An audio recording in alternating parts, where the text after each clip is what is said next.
Inamin ni Mark Heras ang usap-usapang meron na siyang anak. 3 buwan ng araw ang kanyang baby girl. Narito ang chika ni Aubrey Carampel. Gusto ko sabihin to sa buong tao, sa media, sa TV.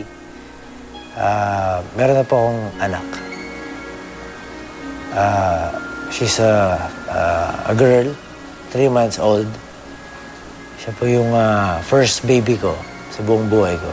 Ito ang matapang na pag-amin ni Mark Heras sa programang Star Talk ngayong hapon.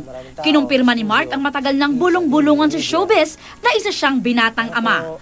Ayaw na raw kasing i-deny pa ni Mark ang tungkol sa pagiging ama, lalo na at mahal na mahal daw niya ang kanyang baby girl na ang pangalan ay Ada.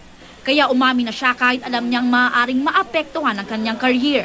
Pero by this time kasi kaya ako naging matapang kasi sawang-sawa na ako mag-deny eh. I'm very proud of Ada dahil siya po aking first baby girl. Hindi raw sila nagsasama ng ina ng kanyang anak pero nangako naman daw si Mark na susuportahan ng bata. Ada, I'm so sorry kung matagalan kitang aminin sa lahat ng tao. Pero I promise you and to your mom na I'll be there always to support you sa lahat ng bagay.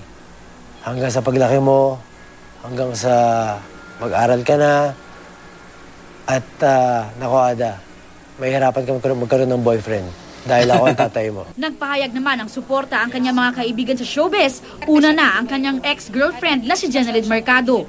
Kahit anong mangyari, suportado namin siya. At naku, ang baby, blessing yan, blessing. Pinagdaanan ko po yan. Mark, sobrang proud ako sa'yo, proud kaming tiis sa'yo. You did the right thing. Mahirap yung ginawa niya. So it really shows that he has a lot of character and he's also proud of his baby. Aubrey Carampel updated sa Showbiz Happenings.